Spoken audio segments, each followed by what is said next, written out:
বাংলাদেশে জনপ্রিয়তার শীর্ষে নিয়ে গিয়ে সেটার মাধ্যমে কৃষি ক্ষেত্রে একটা অভাবনীয় সাফল্য পেয়েছিল। ঠিক একইভাবে শহরে আমরা খাল খনন কর্মসূচির মাধ্যমে জলাবদ্ধতা নিরসনটাকে আমরা মিনিমাইজ করছি।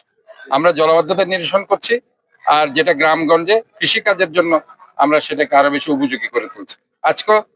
আজকে রাষ্ট্রনায়ক তারেক রহমান, আপনারা জানেন, দিনাজপুরে খাল খনন কর্মসূচি করেছে। আমাদের মাননীয় অর্থ পরিকল্পনা মন্ত্রী মিরেশ্বরাইতে করেছে, আর এখানে আসার কথা ছিল।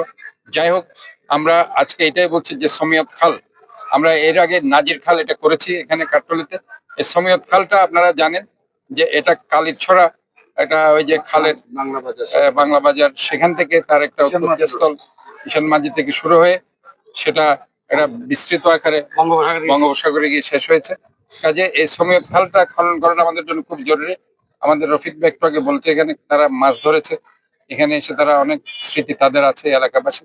কাজে আমরা মনে করি এই স্মৃতিগুলোকে তাদের কাছে ফিরিয়ে দিতে হবে, এবং এই খালগুলো খনন কর্মসূচির মধ্যে দিয়ে আমরা এই এলাকায় যাতে জলাবদ্ধতা নিরসন হয় সেদিকে আমাদের কাজ করতে হবে। যেহেতু আগামী মের লাস্টের দিক থেকে বর্ষা শুরু হবে, এই বর্ষাকে সামনে রেখে আমরা পুরো এপ্রিল মাস আমাদের খাল এবং নালার খনন কর্মসূচিগুলো চলতে থাকবে।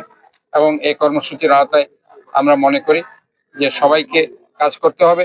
আমরা সবাই মিলেমিশে একসাথে কাজ করব, এই দেশটাকে আমাদের করতে হবে। কারণ আমরা যদি মিলেমিশে একসাথে কাজ না করি, নিজের এই যে এলাকাটাকে আমরা যদি ক্লিন না রাখি, আজকে প্রতি শনিবার বলা হচ্ছে আপনার নিজের আঙ্গিরা নিজে ক্লিন করবেন, এটা প্রধানমন্ত্রী নিজে ঘোষণা দিয়েছে। মাননীয় প্রধানমন্ত্রীর ইনস্ট্রাকশনে আমরা শনিবারে চট্টগ্রাম মেডিকেল কলেজ আশেপাশে আমরা ক্লিন করেছি। আপনারাও নিজের দায়িত্ব নিয়ে প্রতি শনিবার সকালে, আমি আপনাদেরকে যেটা অ্যাডভাইস করব, সকালে যখন আপনারা ঘুম থেকে উঠে গোসল করার আগে আপনারা নিজের আঙিনাটাকে ক্লিন করে তারপর ভালো করে গোসল করে ফেলবেন। দেখবেন যে এটা নিজের মধ্যে একটা স্বস্তি